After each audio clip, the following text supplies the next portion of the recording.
Boa noite, pessoal que está chegando aí. A gente vai começar a nossa última aula dentro desse estudo de Apocalipse. Talvez você não saiba, mas esse percurso nosso dentro do Apocalipse nos fez caminhar por 10 aulas. Normalmente eu faço esse estudo em 7 semanas, são 7 aulas para a gente fazer um aproveitamento bom, mas nessas 10 semanas nós caminhamos de uma forma até um pouco mais profunda, tá? Se você perdeu alguma aula, se por acaso você não conseguiu assistir uma das lives, não tem problema. Todas essas aulas, as 10 aulas, estão lá no meu canal no YouTube. Aproveita e faz a sua inscrição. Eu estou precisando de 1000 pessoas inscritas. Se você até puder me ajudar, por quê? A live através do YouTube tem suas vantagens. Quais, pastor? Não é a mesma coisa do Instagram? Não. Primeiro, não tem uma limitação de tempo. Apesar que as nossas aulas, eu não costumo passar de 30, 35 minutos, porque senão fica muito cansativo. Mas o alcance é maior. Por quê? Porque muita gente... Tem pessoas ainda que não sabem nem ainda trabalhar com o Instagram. Então, o YouTube é mais fácil, você manda um link para a pessoa. E a pessoa abre até numa televisão, ela consegue abrir aquele link. Ela não precisa do aplicativo ali, propriamente, do Instagram, não precisa ter uma conta. A conta dela não precisa estar vinculada à minha conta, qualquer pessoa pode assistir, tá? Então, veja, se você não assistiu alguma aula, vai lá, vale a pena, tá? Pega as aulas que você perdeu, dá uma olhadinha boa, pega a sua Bíblia com mais calma e dá aquela pausa, vai olhando, né? Você vai ter mais tempo para isso. São 10 aulas. Hoje é a 10ª aula. Queridos, nós caminhamos desde o capítulo 1 de Apocalipse. O capítulo 1 revela que o Apocalipse, como muitos dizem, Apocalipse de João. Na verdade, no capítulo 1, na introdução do Apocalipse, nós temos lá o Apocalipse de Jesus. Aprendemos que Apocalipse significa uma revelação ao que está sendo descoberto. É como se alguma coisa estivesse debaixo de uma tampa, e alguém tirou aquela tampa para olhar lá dentro o conteúdo. É esse o sentido de Apocalipse, da palavra Apocalipse, que é uma palavra grega, tá? Revelação, trazer à tona, trazer luz, elucidar. É a palavra Apocalipse. Caminhamos lá nas 7 cartas das igrejas, aprendemos que as 7 cartas têm uma referência, as 7 cartas são interpretadas ali como a história da igreja, desde o seu nascimento, a igreja de Éfeso, o nascimento da igreja, a igreja que perdeu seu primeiro amor, mas a igreja dos primórdios, a igreja primitiva, a igreja de Éfeso, aí vem caminhando a Esmirna, a igreja sofredora, que passou por toda a perseguição do Império Romano, vem caminhando Pérgamo, Sardes, são igrejas que se tornaram descansadas na riqueza que alcançou através do Império Romano, quando Constantino resolveu fazer da igreja cristã a igreja oficial do Estado. Pois bem, aí vem a Reforma. Depois da Reforma vem 2 igrejas, 2 cartas. Uma, a igreja Filadélfia, e a outra, a igreja Laodiceia. Essas 2 cartas. Conversamos então que essas 2 igrejas são contemporâneas nossas. Ou seja, são igrejas que estão no nosso meio. Lembrando que igreja não é denominação. Igreja não é placa, não é organização. Igreja é organismo. Eu e você somos igreja. E quando a gente fala a igreja Laodiceia, nós estamos falando pessoas que estão congregando dentro do espaço físico, agora nem tanto mais, né? Mas estão reunidas no mesmo propósito, tá? Debaixo de uma mesma bandeira denominacional. Isso é igreja, somos nós. Então hoje existe a igreja Laodiceia, que ficou rica, que ficou tranquila, que não se importa mais nem se Jesus está presente ou não no seu próprio culto. Não tem mais essa importância. O importante é que tudo esteja bem arrumadinho, tudo bonitinho. Se Jesus está ali ou não está. Aí Jesus fala: eis que estou à porta e bato, se alguém abrir aí eu vou ver o que está acontecendo aí no culto de vocês, porque esse culto não é para mim, eu não estou aí. E tem a igreja Filadélfia. 2 igrejas juntinhas. Na igreja de Filadélfia, o Senhor fala para ela assim, que por causa da fidelidade deles, por causa do empenho, por causa da obediência, ele diz assim: eu vos pouparei da grande assolação, tribulação que virá sobre todos os moradores da terra. É isso que está, todos os habitantes da terra. E a palavra grega aí dá a ideia daqueles que fazem dessa terra aqui a sua casa, a sua última estação para viver, né? Todos aqueles que fazem da terra um último estágio da vida, como se fosse assim, é o meu final, é aqui a terra, não tenho mais para onde ir. Então o Senhor fala que vai poupar Filadélfia. Aí a gente tem um arrebatamento, Apocalipse capítulo 4, versículo 1. Aí nós temos a abertura dos 7 selos. Aprendemos que os 7 selos nada mais é do que uma preliminar, um briefing, uma reunião que acontece no céu para desencadear todo o processo do Apocalipse, mostrando a legalidade da grande tribulação, a legalidade das últimas coisas, tá? Aí vem 7 trombetas, 7 taças, no fim da 7ª taça, na 7ª então, nós temos o Armagedon, estudamos semana passada. Se você perdeu, vai lá no YouTube. YouTube é Pastor Maurício Romeiro. Aí você vai ter 2 grupos lá, que é o Apocalipse, né, passo a passo, e você vai ter também o Profeta na Live, que está lá também guardado no YouTube, tá? Bem, hoje nós vamos estudar especificamente sobre 2 importantes tópicos que finalizam o Apocalipse. No capítulo 20 de Apocalipse, nós temos o milênio. O milênio. Gente, o milênio é algo que já trouxe muita confusão de interpretação para aqueles que estudam a Bíblia. O que é o milênio em si? A Bíblia começa assim, dizendo, tá? Para você poder entender, no capítulo 20 de Apocalipse, a partir do verso 1. Vi descer dos céus um anjo que trazia na mão a chave do abismo e uma grande corrente. Ele prendeu o dragão. Queridos, dragão, a antiga serpente, a serpente, diabo, Satanás, botou todos os nomes dele aqui, tá? Que é o diabo, Satanás, e o acorrentou por 1000 anos. Lançou no abismo, fechou e pôs um selo sobre ele, que ninguém pode abrir, tá? Para assim impedi-lo de enganar as nações até que terminassem os 1000 anos. Depois disso, é necessário que ele seja solto por um pouco de tempo. Na verdade, o milênio se resume nesse texto, nesses primeiros versículos do capítulo 20 de Apocalipse. Se a gente for procurar mais, a gente vai encontrar alguns resquícios desse período, mas não de uma forma tão clara quanto está aqui. Vamos encontrar nos profetas, com certeza, mas não de uma maneira tão clara e objetiva como aqui.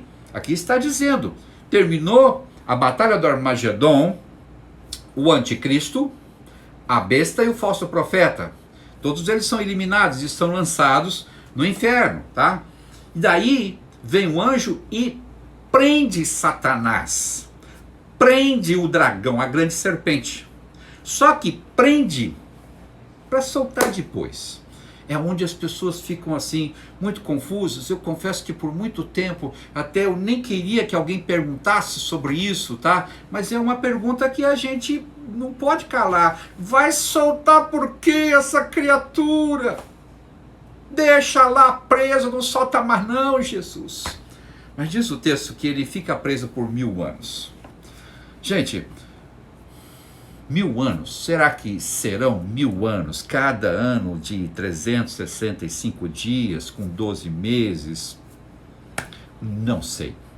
A Bíblia, novamente, não trata de tempos e prazos, não trata da mesma maneira que nós tratamos. O Senhor mesmo disse na palavra, para o Senhor um dia como 1000 anos, 1000 anos como um dia. Então é difícil dizer, mas na cronologia bíblica, se a gente pegar desde a queda, desde a saída do Éden, desde a queda, e a gente percorrer, nós vamos perceber que nós vamos ter 7000 anos. O sexto milênio, nós estamos vivendo agora, é o 6º milênio. Nós estamos vivendo no 6º milênio. O 7º milênio vai ser exatamente esses 1000 anos onde Satanás será preso, que é chamado o dia do descanso. não dá para me explicar para você essa contagem. Pastor, mas os estudiosos dizem que a Terra tem milhões de anos. Perfeitamente. Que nós estamos falando aqui de um tempo pós-queda, de um tempo que vem posterior à queda, não antes da queda. Quantos milhões de anos Adão e Eva viveu no paraíso antes da queda? Não se sabe. Se sabe que a criação tem milhões, sabe que geologicamente os estudos da geologia revelam que a Terra tem milhões de anos. É um dos argumentos, né? Porque hoje não é mais, argumentos científicos para dizer que a Bíblia está errada, porque a Bíblia trata de eventos de 6.000 anos. A Bíblia trata de eventos de 5, 4, 5 mil anos. Então como é que você consegue colocar isso se Deus realmente criou? Então Deus criou isso há 5.000 anos atrás? Só que a Bíblia revela eventos, principalmente, detalhadamente, depois da queda de Adão e Eva, depois que eles foram expulsos do Éden. Aí começa uma história. A história Éden, propriamente, pré-queda, nem eu, nem você, nem ninguém sobre a face da terra tem condições de dizer quantos anos foram. Adão viveu na presença de Deus quantos anos? Quem sabe milhões de anos, antes que acontecesse propriamente a queda. Ah, pastor, mas está escrito lá que Deus criou em 6 dias. Tá, e esses 6 dias significam exatamente quantos anos, meu querido, minha querida, quantos anos, quantas eras, quem sabe, estão inseridos nesses 6 dias. Você está entendendo o que eu estou dizendo? A Bíblia não se preocupa em dar hora, dar data, dar quantidade de dias. A Bíblia não tem essa preocupação. Em alguns casos, até algumas situações isoladas, sim, mas fora isso, não. A Bíblia não tem essa preocupação. Então, desde a saída de Adão e Eva até o presente momento, nós temos 6.000 anos. É só você fazer as contas. Temos 6.000 anos. Onde é que está o 7º dia? Está no milênio. Por isso que eu digo para você, está tudo muito perto. Qual é o evento que vai desencadear a chegada do milênio? O arrebatamento. É o arrebatamento, depois vem a grande tribulação, final da grande tribulação, no 7º ano, acontece Batalha do Armagedon, e aí desencadeia o milênio. O que vai ser o milênio? O milênio será um período de extrema paz, onde Jesus vai governar sobre a face da terra. Lembre-se que no Armagedon, ele desceu, é a segunda vinda, ele desceu com os santos anjos e com os santos da igreja, os santos do Senhor, os escolhidos do Senhor, o povo de Deus.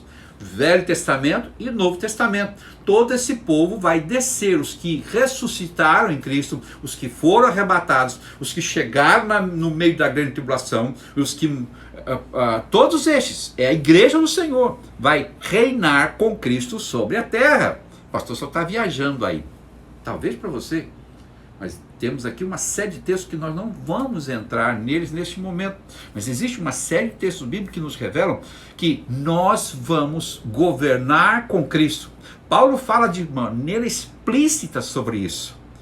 Em questões que estavam acontecendo, disputas dentro da igreja, Paulo diz assim: vocês por acaso não sabem que nós vamos governar, nós seremos governadores com Cristo?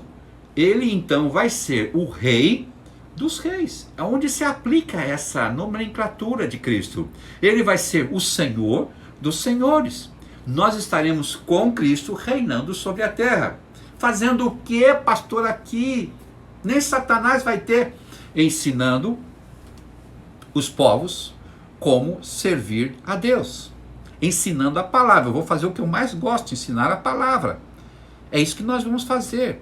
Pastor, isso parece conto de fadas. Meu irmão, a Bíblia é um maravilhoso, não conto de fadas, o conto de uma realidade que nos espera. Então nós vamos estar com Cristo aqui e nós vamos exercer autoridade. O nosso corpo será um corpo ressurreto. O corpo de Cristo depois da ressurreição.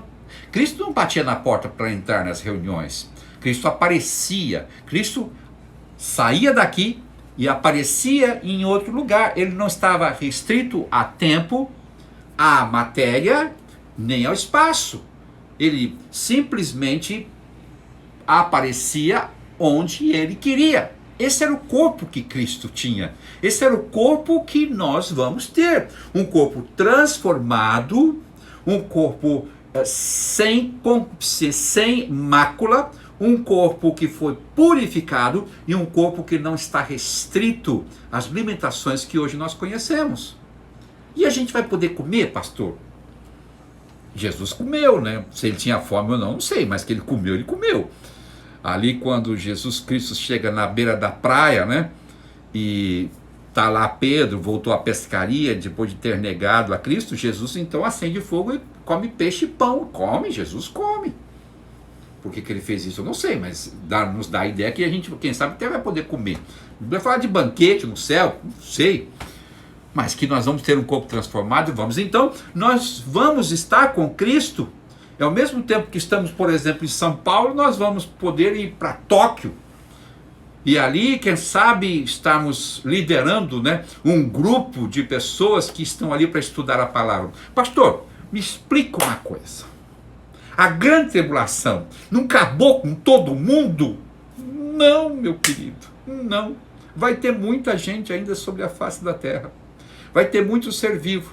Vai ter muita gente que não morreu na grande tribulação, que nasceu durante a grande tribulação, mas não são 7 anos. 7 anos que nosso entendimento limitado estabelece. Mas não sei se serão 7 anos de 365 dias essa grande tribulação.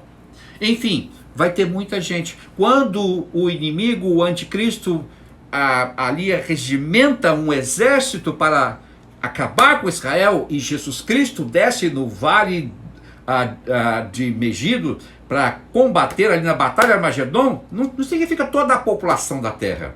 Significam pessoas, exércitos mandados por alguns líderes de nações. Mas aí tudo aquilo destruído. Então vai existir gente na América do Sul, na América do Norte, na África, nos continentes, de uma forma geral vão existir pessoas que passaram grandes lutas, que enfrentaram a grande tribulação, mas que estão vivas, que vão estar vivas. E são estes povos que vão então experimentar agora, não o reinado do anticristo, mas o reinado de Jesus. Entendam a lógica da coisa, que Deus nos deu cérebro para nós raciocinarmos, tá? O povo não ficou à mercê do anticristo. O anticristo não estabeleceu, não fez um grande projeto e começou a colocar em prática, dizendo: eu vou trazer paz na terra, entre aspas. Vou matar a fome das nações. Vou quebrar as barreiras, né? Que nem a música de John Lennon, né? Imagine um lugar sem fronteiras, um lugar sem fome, um lugar sem diferenças. Então, é a era do Aquários, e essa foi a proposta do anticristo, uma era de pacificação.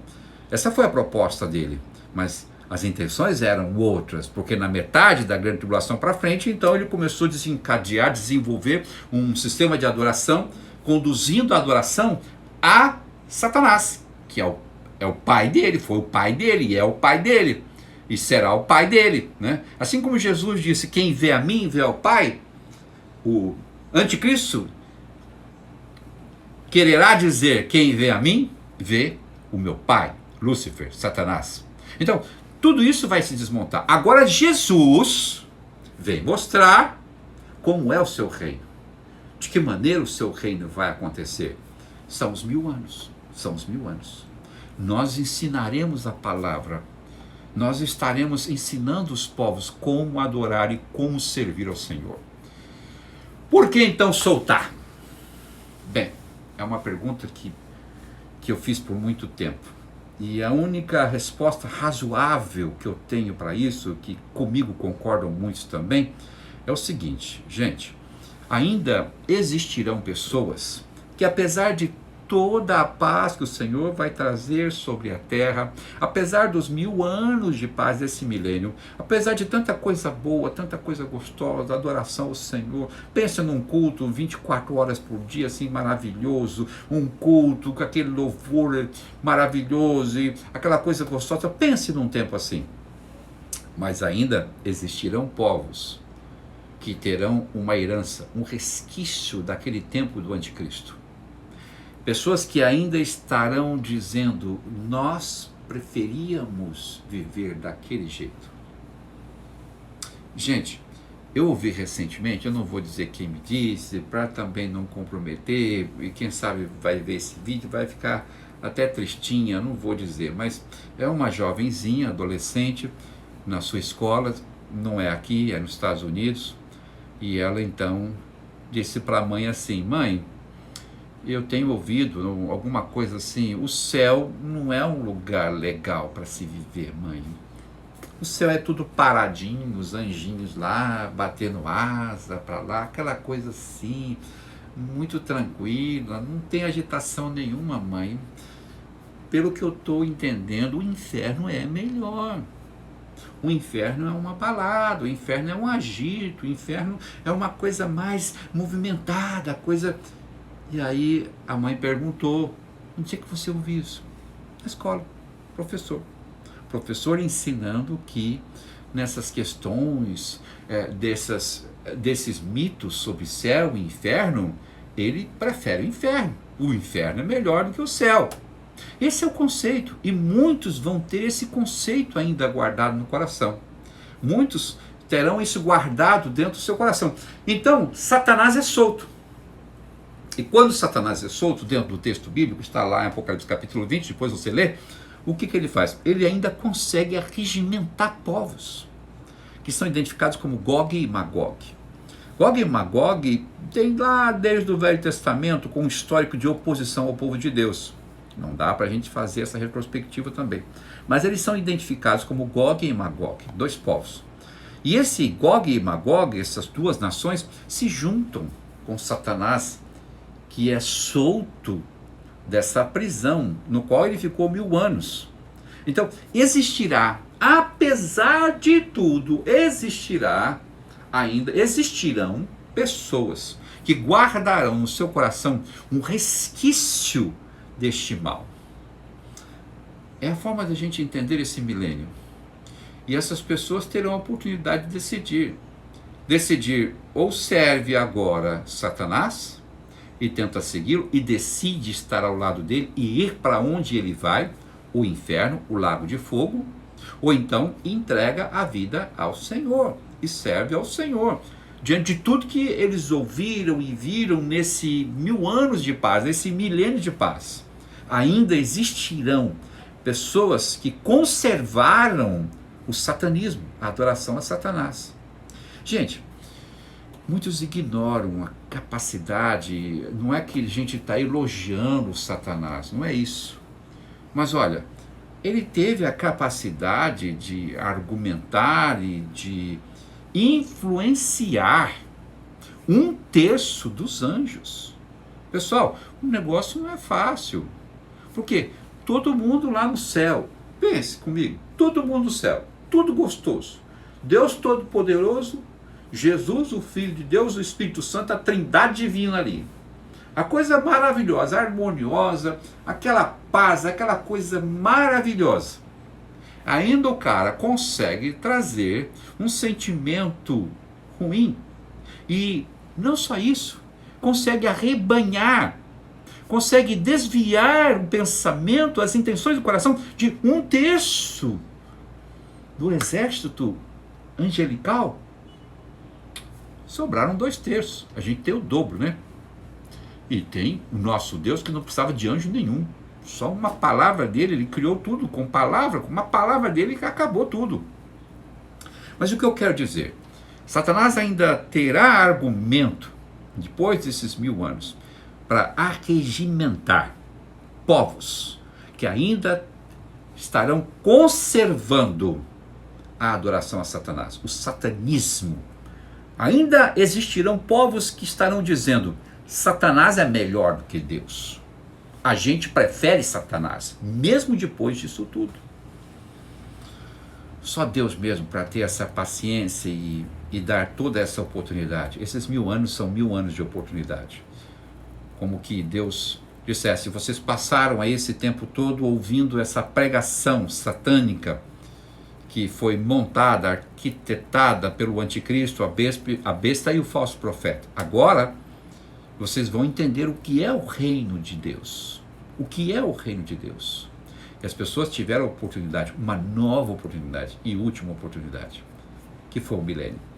Bem, então Satanás é solto e consegue arregimentar duas grandes nações e marcham contra Jesus.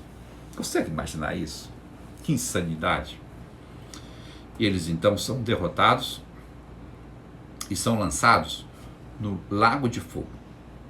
Daí está escrito que é lançado no lago de fogo o inferno, onde já estão lá a besta, o falso profeta, o anticristo, está todo mundo lá.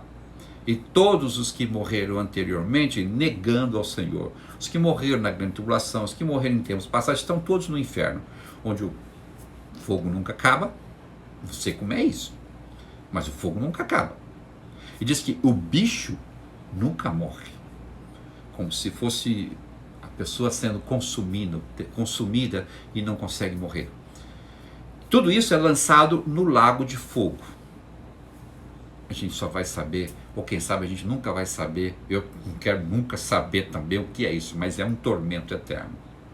Após isso, após o milênio, então, nós temos fatos que estão fazendo o fechamento, né? Que seria a destruição de Satanás. Capítulo 21, a Nova Jerusalém, que não dá para a gente discorrer, mas é como se fosse o templo vivo de Deus sobre a terra. E, enfim, capítulo 22, a expressão de eis que faço nova todas as coisas. Quando a gente faz esse encerramento, a gente costuma fazer uma encenação, quem já participou comigo sabe disso, né? Se você já participou desse final do estudo do Apocalipse, dá um positivinho aí, só para me ver quem já participou conosco desse final do Apocalipse. O final do Apocalipse, quando a gente dá isso ao vivo, a gente faz uma encenação. E nessa encenação, nós temos, eu peço para pessoas virem à frente. A Elaine participou, a minha esposa também participou. Oi, meu amor. E outras, aqui, ó, a Brenda também, né?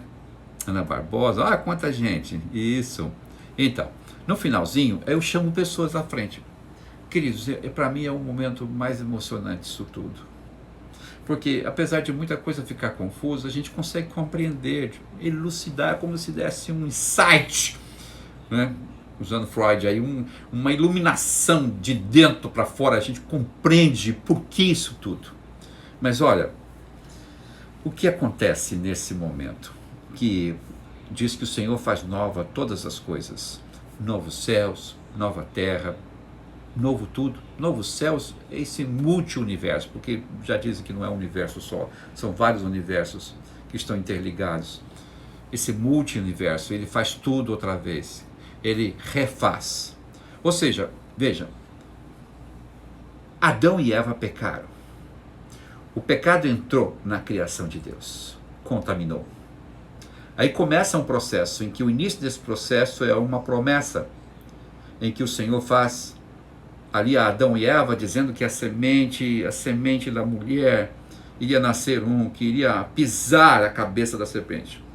Ou seja, iria acabar com, esmagar, iria eliminar de vez esse indivíduo, esse porta-voz da maldade que entrou na criação de Deus. Então, ela iria pisar. Ela fez isso. A semente da mulher é Jesus. Na verdade, a mulher não tem semente. A palavra aí no grego é sêmen, que não tem semente. Mulher não tem semente. Mulher tem óvulo. Quem tem semente é homem. Por isso que Maria, virgem, engravidou do Espírito Santo. Semente de Deus. Mas nesse texto ali diz a semente da mulher, mas mulher não tem semente. Mas querendo dizer assim, vai ser apenas uma vida que virá através da mulher. Ele veio, ele trouxe a salvação, a restauração, a possibilidade da restauração de todas as coisas. A porta se abriu através da cruz. Abriu-se um portal da salvação, a portal da restauração, através da cruz do Calvário. E quando Cristo ressuscita, então ele revela para toda a criação que a morte não é o final da criação de Deus.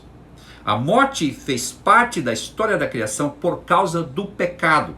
O salário, a paga, a recompensa do pecado é a morte. Texto bíblico para você.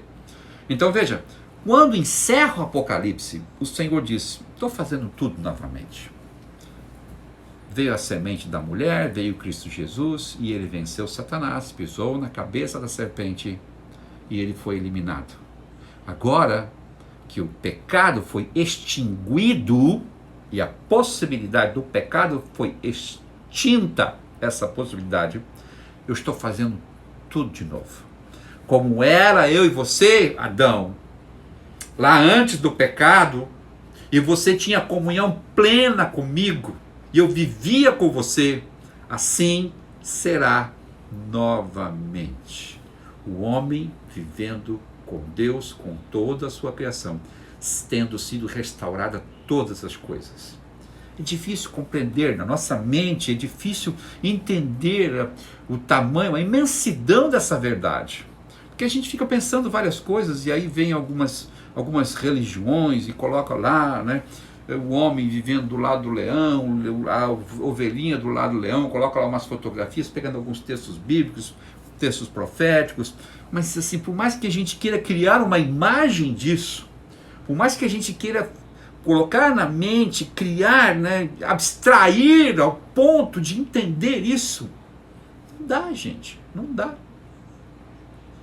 Já perdi muito cabelo por causa disso, tentando compreender a profundidade, a imensidão dessa verdade. Isso é muito grande, muito grande. Eis que faço nova todas as coisas. O propósito do sofrimento, o propósito da grande tribulação, o propósito de homens e mulheres perseguidas, ainda hoje perseguidas lá nos países, principalmente países onde existe uma intolerância para o cristianismo, pessoas morrendo, sendo queimadas vivas. Quantos foram queimados vivos no Império Romano, iluminando os jardins do imperador Nero? Quantos foram lançados no Coliseu, devorados, rasgados, vivos por feras, por tigres, por ursos?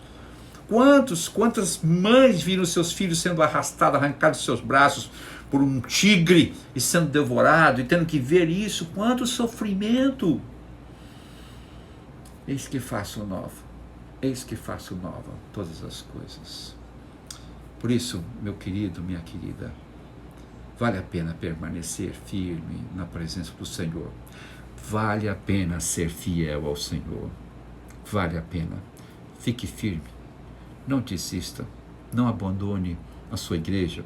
Não abandone a sua fé. Eu ouvi recentemente pessoas que eram tão firmes dentro da igreja e eram alunos meus numa escola bíblica e hoje estão tão distantes, tão distantes. Eu fico pensando, misericórdia, Senhor.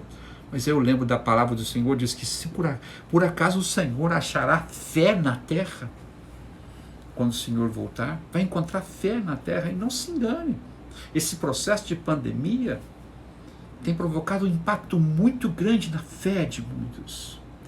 Porque eu sei que é difícil, gente, é difícil ficar cultuando por aparelho de telefone. Eu sei, precisa uma resistência muito grande. O Senhor está testando a nossa resistência para adorar coletivamente através desses meios digitais, da tecnologia. Graças a Deus que tem esses meios. Eu posso estar falando com você, alguns aí dando glória a Deus, amém, aleluia. Mas é muito difícil. Mas eu te digo de todo o coração, vai valer a pena. Que Deus te abençoe, meu querido, que Deus te abençoe, minha querida, nesse final da nossa escola bíblica quadrangular na igreja do aeroporto. Sei que muitos são de lá, estão conosco aqui. Tem gente que é dos Estados Unidos. uma irmã, volta e meia, me pergunta, né? Essa semana perguntou, pastor, eu estou vivendo, ela e a Leila, estou vivendo, pastor, assim, eu estou apaixonada pelo Apocalipse. É para apaixonar mesmo, eu me apaixonei há quase 20 anos atrás, por causa de uma pergunta que uma ovelha me fez, e eu fiquei olhando para a cara dela assim, irmã, eu vou estudar. Daí não parei mais de estudar, porque eu percebi que quanto mais eu estudava, mais coisa eu tinha para estudar. O Apocalipse é apaixonante. O Apocalipse é o encerramento da história da Igreja do Senhor sobre a face da terra. Tem gente de São Paulo nos assistindo, tem gente do Rio de Janeiro que já me mandou pergunta, daqui de Aracaju, muita gente do estado, de todo o estado de Sergipe, tem muita gente que às vezes passa, às vezes está hoje, não está, às vezes esteve em outra live. Eu louvo a Deus pelo povo também da igreja ali de Lagarto, né, pastor Jorge, que tem usado esse material na escola bíblica. Que o Senhor abençoe vocês, que o Senhor abençoe a todos vocês. Olha, próxima quinta-feira nós vamos continuar com o estudo, não Apocalipse. Nós vamos estudar sobre guerra espiritual, um assunto muito importante, e você não pode perder. Nós não vamos mais fazer às 9 horas da noite, será 7h30 ou 8 horas, um desses dois horários nós vamos definir essa semana, tá? Mas vai se preparando. Tem muita gente guerreando com quem não deve guerrear, brigando dentro de casa, com filho, com marido, com esposa, brigando com o vizinho, brigando no trânsito, brigando com o patrão, porque não aguenta mais esse estresse, e demônios estão usando todo esse processo, trazendo grandes discórdias, grandes conflitos entre pessoas. O que tem de gente brigando em WhatsApp, brigando em comentários aí, é uma coisa terrível, porque as pessoas estão no seu limite nessa pandemia. Então, próxima quinta-feira nós vamos dar início, dentro da escola bíblica quadrangular do aeroporto, sobre esse tema, guerra espiritual. Vamos fazer 4 ou 5 aulas, conforme a gente consiga aí, tá? Você é nosso convidado. Que Deus te abençoe, receba um abraço e um beijo no coração do pastor Maurício Romeiro. Deus te abençoe.